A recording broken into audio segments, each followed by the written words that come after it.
This week on Kits and Cruising, Richard checks out the GTM Libra, a sports car that's taken the industry by storm, and Penn Roberts continues with the Quantum project build.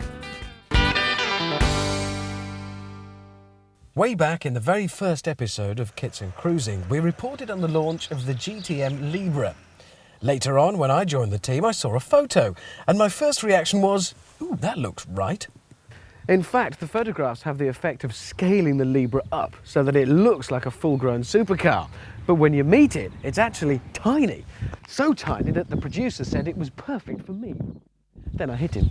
Don't get me wrong, I'm not saying that the Libra isn't attractive, because I think it is, very. It's from the pen of Richard Oakes, who's famed for his work with Midas and on other GTM products. And despite its rather small size, it's a very adult and resolved design. It looks very much like it's from the racetrack. The shape of it stretches over the running gear and the components underneath to give that racy look. So there's nothing wasted, there's no overhang, front or rear, and every design feature on it has a purpose. So that overall, despite being a bit puny, you get that lean, mean, real race car look. Now, am I going to fit in here? Oh yes, I think so. In fact, the boys at GTM reckon that there's plenty of space in here for 2 adults of up to 6'8" tall, which equates to about 4 of me. And once you've got yourself in here, it's great. That stripped out racer feel is kept, but it's not bare and nasty. With all these rivets and screws exposed, it looks to me a bit like a Second World War fighter plane that's been designed in collaboration with Fisher-Price, perhaps. Fun and funky, that's what we're looking for. Even the dials are specially designed, by the way. Unique.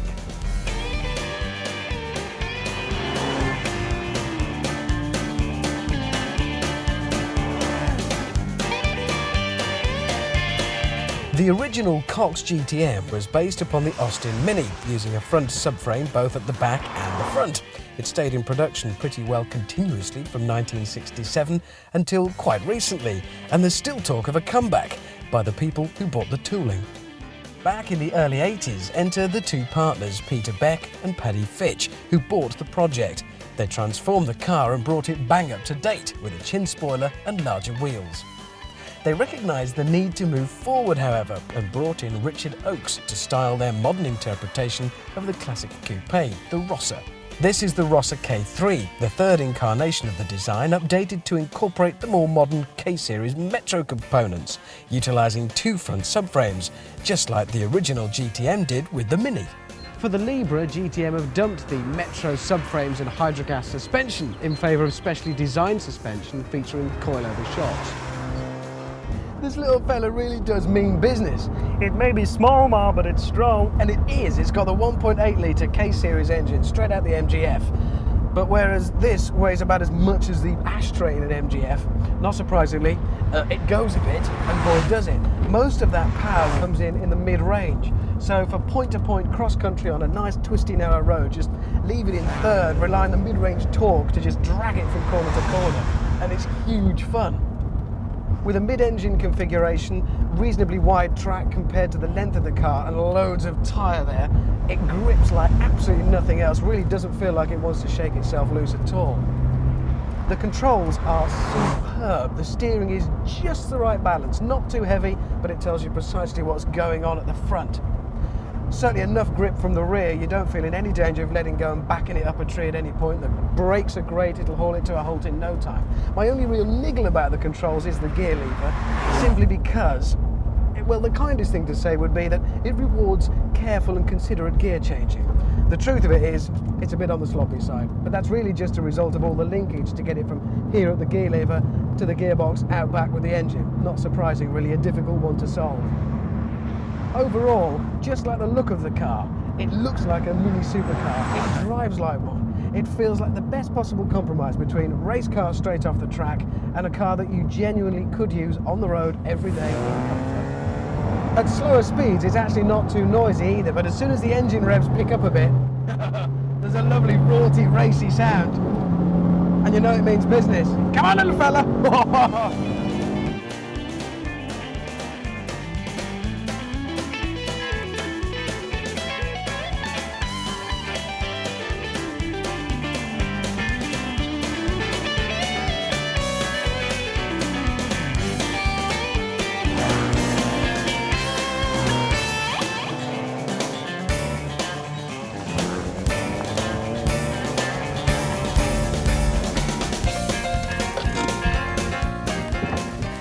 And on the off chance that you get to indulge in some sunny day motoring in your Libra, there's another little bonus in store here. And that's roof off, wind in your hair motoring. Enjoy. The company estimate that the Libra can be built and on the road for around £10,500, or you can buy one straight from the factory, turn the key and go for the best part of £18,000 or £19,000. Now, just in case you're reeling back in horror saying, it costs a fortune, bear in mind you're getting a car the construction of which has more in common with techniques used in F1 than with your ordinary production cars. Its sheer performance will embarrass drivers of far more exotic and expensive machinery. And because it's so small, you can use that performance out there on real roads in real life.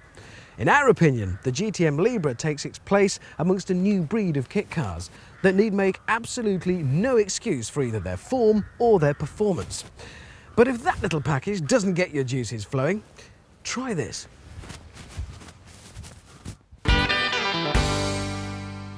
Last week, you may remember, we started doing this, the Quantum Xtreme.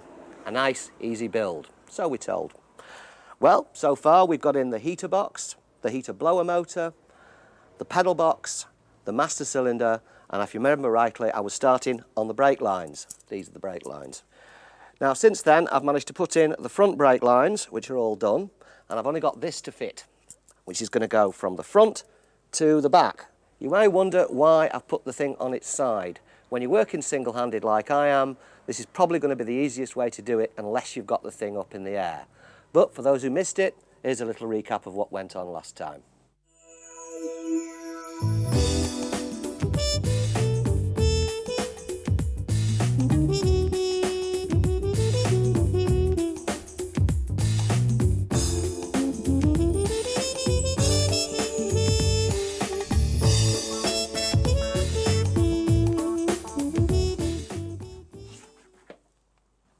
Okay, so what I'm going to do is I'm going to feed my pipe up the tunnel, yeah, like, oops, so, make sure it goes to the end, and I'm going to bend this so that it comes down to my master cylinder. Now, it's all too easy, to be honest, to bend this stuff, and you must bend it in nice smooth curves, because the last thing you want is a kink brake pipe. So, let's make sure that that's it, pops in there. Now obviously we're going to tighten all this up a lot later on when we're actually going to check the braking system, but we'll just go spanner tight for the time being. Just a little bit of a turn on there so it doesn't move about basically. And then it's a question of feeding it into the tunnel again and making sure that you're nice and close to the sides. So off we go. And now we need to go to the back end and position it up there. Nice and simple. Okay, so here's the pipe coming out of the transmission tunnel. No problem there at all. What I'm going to do now is I'm going to pop one of these little clips in here into the pre-cut hole. In it goes. Pop the pipe into it. So, and then it's a bend the pipe job again. Now, as I say, it is extremely flexible, but once you've got it in position, you really don't want to be moving it. And basically, I want this pipe to end up round about here. Okay, now I think I'm going to have to, in actual fact, turn this through 90 degrees like that, because otherwise, this is where the differentials go in, and I'm going to foul the differential. So I don't want to do that. Okay, now all that remains here is for me to go back down here and put all the rest of the clips in. A boring job, but somebody's got to do it.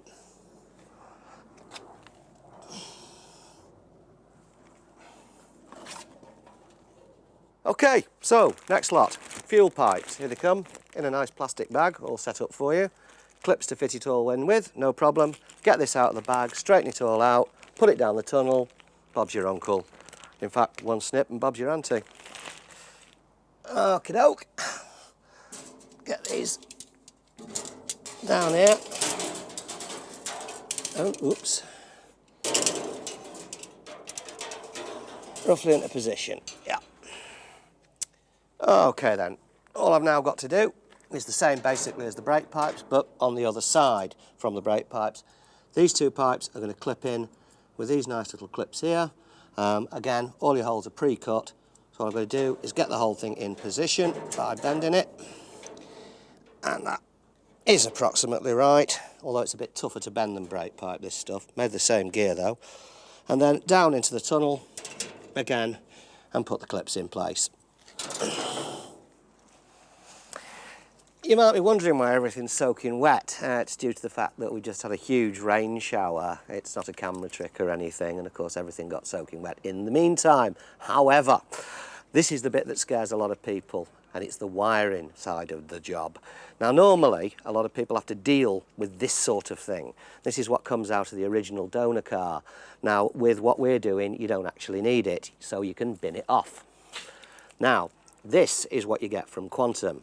Here's everything you need to wire the car. It's all pre-done for you. It just simply clips into place.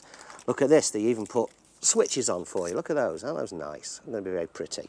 Right, we've got things like this. Here's the fuse box. No fuses in it at the moment, but it's a fuse box.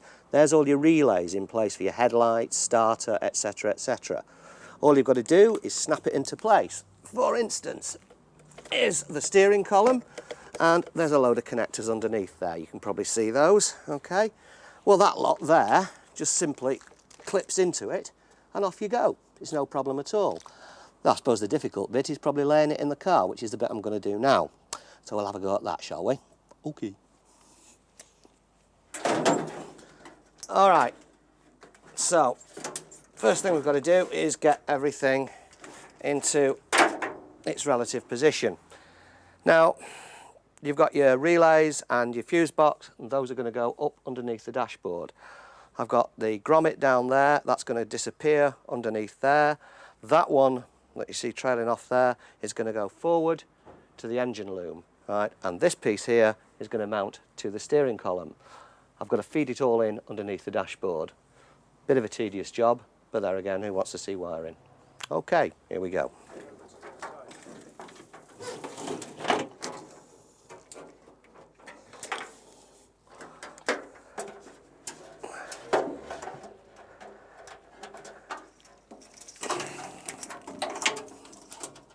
Okay, now I've got the loom in place. I've got to cable tie it so that it stays there. So there's just a little bit of a boring job putting 3 cable ties through here.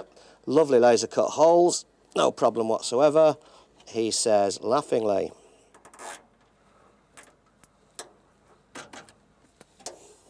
Right, join me in part 2 when I'm going to have a go at fitting the front suspension subframe and the steering rack, and surprisingly at this point in time, the handbrake. Catch you in a bit.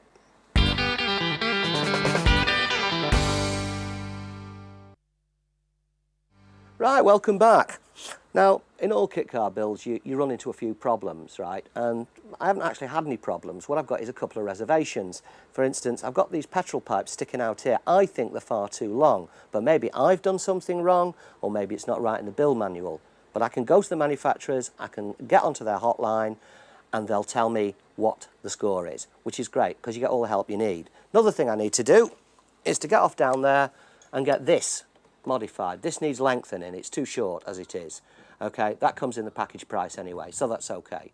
So I've got to go and do that, and by the magic of television, I shall reappear a bit later on, perhaps in another programme, with this sorted out. So I'll go do that. Okay then. Next part in is going to be the front suspension. And I've got to build this up, and this is where you start. This is the front damper mount. It's also an integral part of the chassis. Makes it a lot stronger. And that fits into there. Okay, so what this thing actually does, it supports the coils and the shocks, the springs and the shocks, which go outboard from here. They're actually known as inboard shock absorbers. I don't know why, but there you go. It's very basically a sort of Formula One idea. Keeps the profile sleek. Works very, very well in practice. The reason that this is going in first now is that I need these for the radiator mounts, and I also need further down here to be able to get the steering rack in, which is going to be my next job as soon as I've bolted this down. Now this bolts down very simply, and we have here the Penn Roberts Special, which does all the hard work for me. And quite simply, I'll put my bolt in there, put that on there. There you have it. Makes it a very strong job. Nice piece of engineering too. Great feel to it. And of course you can take it off. As you want to change the front suspension, you can take that off. It's like a subframe. But it does add a lot of strength to the car. Okay, so moving right along, it's down here for the steering rack. And I'll better go and get that now. So here we go. Okay, this is the steering rack. And it is unmodified from how it came out of the donor vehicle, straight out of the Sierra. Much like Vincent van Gogh and Iggy Pop, I've got a lust for life, so I'm going to make sure that all these parts in this steering rack are perfect. If they're not, chuck it away and get yourself another one. They're about 12 quid. Okay, here's things to check. These rubbers, if they're perished in any way, bin it. Right? These, if they're loose in any way and, you know, the rubbers are not gone, then bin it. Put new ones on, no substitute for safety. This one's good, we know it is. Okay, so what we're going to do is fit that to the car. Okay, so the mounting points for this are here and here and here and here. It's going to slot into there, bolts go through, that should be it. Now, this might be a bit tight, in fact, I probably feel that it is, so what I'm doing is I'm just popping a bit of grease around the holes just to aid the process. Flies in the Vaseline, as they say. Another musical allusion to the Stone Temple Pilots, I'm afraid. Right. Now, with any luck,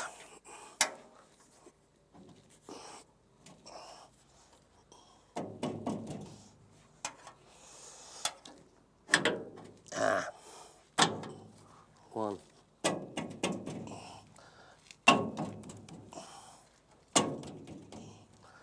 Okay, it's pretty good. And that is in. All I've got to do, nuts, bolts and washers, off we go.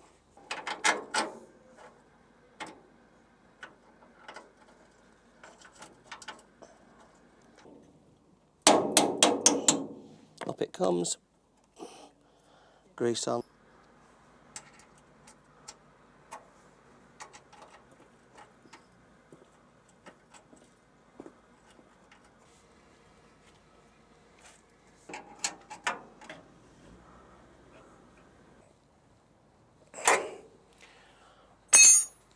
Okay, that's my front suspension and steering rack in place. Now, strangely enough, the next thing that the manual wants you to do is to put the handbrake in. Now, I think that's probably got something to do with the fact that the next stage is the engine, gearbox and prop shaft.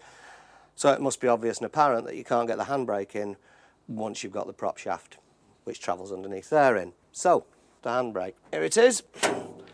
As it comes out of the Sierra, I've taken the plastic bits off because there's going to be a gaiter that comes up and covers that. Simply unmodified. The bit that is modified is the cable, right, which comes as a part from Quantum. Right, but in the meantime, just a nice simple little installation job here, and you've got yourself a handbrake. So here we go.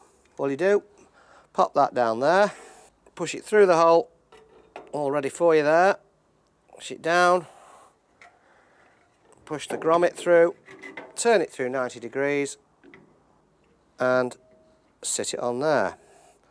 Mounts up with the already drilled holes. Get the fettling kit, put it in position.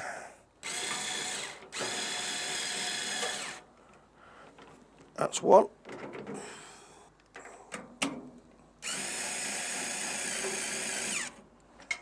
Voila! Handbrake, which also effectively puts the brakes on this week's episode. Next week, big stuff. Front suspension, rear suspension, all the brakes, all the calipers, and some of the drive shafts. Hopefully the steering column will be back from Quantum by then, and we'll also install that. So it should start looking like a car. Catch me then.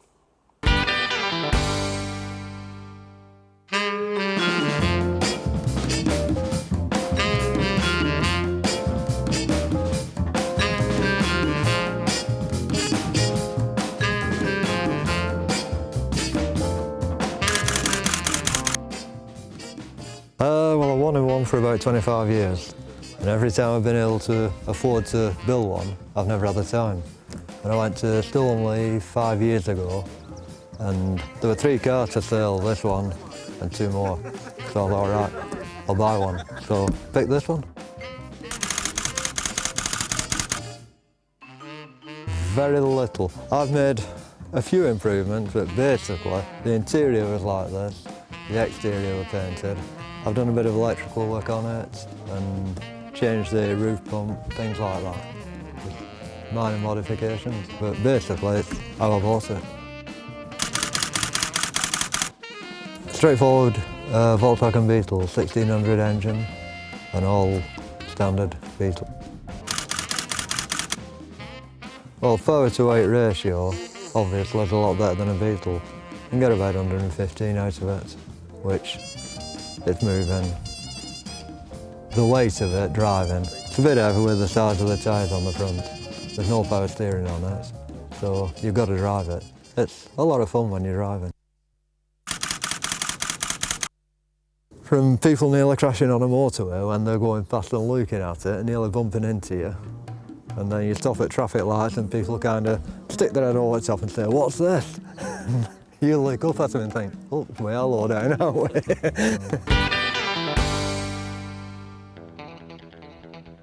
Next week on Kits and Cruising, we talk to some eccentric three-wheeler owners. See you then.